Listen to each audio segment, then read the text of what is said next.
네덜란드 서인도 회사의 해상 무역 창고였던 맨해튼을 호시탐탐 노리는 한 국가가 있었습니다. 어디였을까요? 맞습니다. 영국 아유 빠지질 않아. 맞아요. 여기저기 다 끼네요. 바로 네덜란드와 해상 패권자를 놓고 다투던 떠오르는 해상 강국 영국이었습니다. 영국은 맨해튼을 중심으로 펜실베니아 일부 그리고 뉴저지 일부 이러한 등지 지역을 차지했던 네덜란드 때문에 영국은 식민지 사이에 길이 끊긴 상황이었습니다. 그러네요. 네덜란드 식민지가 가운데 껴있어서 눈의 가시였겠어요. 그렇죠. 그런데 마침 영국에게 절호의 기회가 찾아왔습니다. 1652년부터 영국과 네덜란드 사이에 해상 패권 강국을 가리는 영란 전쟁이 일어났던 것입니다. 이를 틈타 아메리카 대륙에 있던 영국 군대 역시 네덜란드 서인도 회사가 차지한 맨해튼 일대를 빼앗으려 본격적으로 군대를 움직였습니다. 강대국이었던 영국의 군사적인 침략을 막기 위해서 네덜란드인들이 어떠한 식으로 스스로를 매수. 방어했을까요? 매수, 아, 여기 그 경계 뭐 방어벽을 쳐요.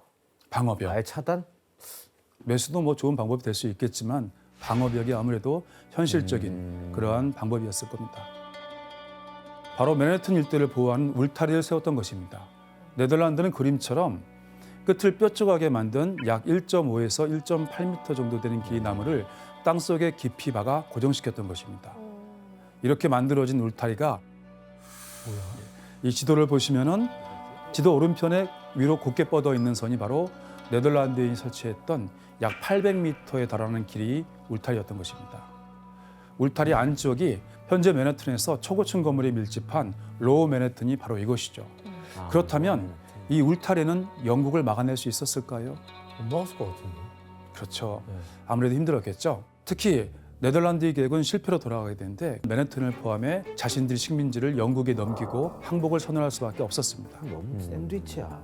그리고 1667년 조약을 통해 네덜란드는 영국에게 완전히 맨해튼 일대를 넘기고 영국은 대신 남아메리카에 있는 사탕수수의 산지 수리남을 네덜란드에 넘겼던 것이죠. 수리남이요? 예, 아, 수리남.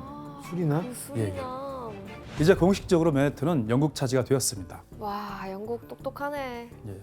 그러면서 영국 왕은 동생이자 후계자인 요크 공에게 맨해튼 일대를 선물로 주고 그의 이름을 따서 요크? 이곳을 뉴요크라 뉴요크. 불렀던 것입니다. 아, 뉴욕. 이름이 다 거기서 따왔구나. 그렇죠. 신기하다. 우리가 알고 있는 뉴욕이라는 도시명이 이때부터 시작이 됩니다. 아, 뉴요크.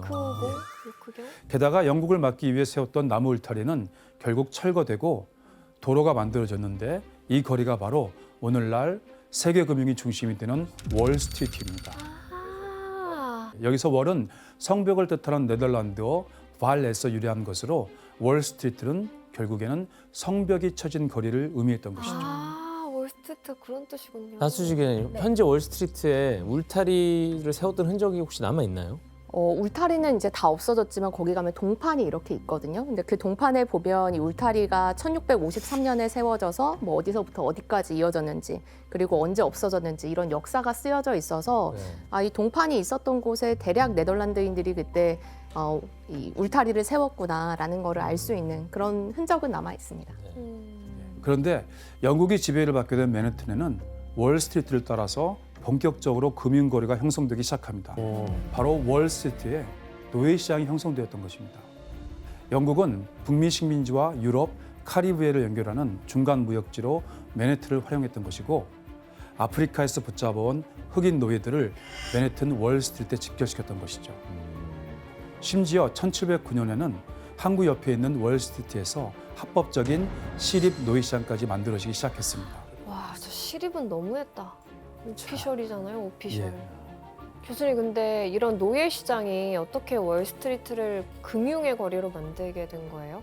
예. 노예시장이 활성화되면서 노예 자체가 세금이 매겨진 하나의 물건 상품이었던 것이죠. 사람이지만 어우, 잔인해. 물건이었습니다. 그래서 노예는 재산으로 인정돼 담보물이 되기도 했습니다. 예를 들어 농장 인력으로 활용할 노예를 월스트리트 노예시장에서 구입한 농장주는 부유한 상인이나 선박회사로부터 노예를 담보로 대출을 받을 수 있었던 것이죠. 오늘날 금융의 기본인 대출이 이 노예시장을 통해서 본격적으로 이루어졌던 것입니다. 그런데 맨해튼에 새로운 변화가 일어나는 계기가 찾아왔습니다. 바로 1775년 영국을 상대로 미국이 독립전쟁을 시작했던 것이죠. 그때였구나. 영국이 식민 지배 아래 있던 미국이 13개 식민지는 독립을 선언하며 강국이었던 영국을 상대로 치열한 전투를 벌였습니다. 신생 독립국 미국이 탄생한 것이죠.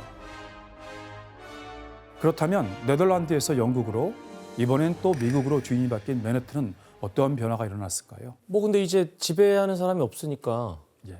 본인들 도시 발전시키려고 했겠죠. 그렇죠. 네. 맨해튼은 먼저 경제적으로 자립하기 위해 전쟁 후 중단됐던 무역을 재개하게 됩니다. 그래서 1784년 맨해튼의 한 무역선이 야심차게 출발하게 됩니다. 어떤 배인지 우리가 그림을 통해서 한번 보도록 하겠습니다. 지금 보고 계신 이 배는 중국 황후입니다. 황후? 황후? 맨해튼에서 중국과 새로운 무역 관계를 구축하기 위해 자본가들의 지원을 받아 중국으로 보낸 배였던 것이죠. 이 그림 속에 있는 것이 바로 북미섬입니다. 야, 북미산 인삼 와. 북미섬이 특징 혹은 우리 인삼과의 차이점이 있습니다. 여기 보시면은 여기 지금 가로로 좀 줄들이 있죠? 네. 바로 이처럼 가로로 줄이 있는 것이 바로 북미섬이 특징이다 이렇게 알려져 있습니다. 저렇게 알아볼 수 있구나. 상당히 그 쓴맛도 제법 있다고 합니다. 오. 당시 인삼은 사실 중국이라든지 한국 이외의 다른 지역에서는 찾아보기 어려웠지만 북아메리카 대륙에서는 거의 유일하게 볼 수 있었습니다. 이렇게 북미섬을 판 돈으로 녹차와 홍차 등을 구입해서 다시 맨해튼으로 돌아왔던 것이죠. 이때 가지고 온 중국 상품으로 중국 황후는 얼마만큼의 수익을 올릴 수 있었을까요? 수익은 무려 약 1,500%에 달했습니다. 잠깐만. 말도 안 돼. 1,500%. 그 당시 사실 녹차, 홍차가 미국이 부유한 사람들에게 인기가 많은 그런 상품이었습니다. 성공적으로 무역을 재개했던 것이죠.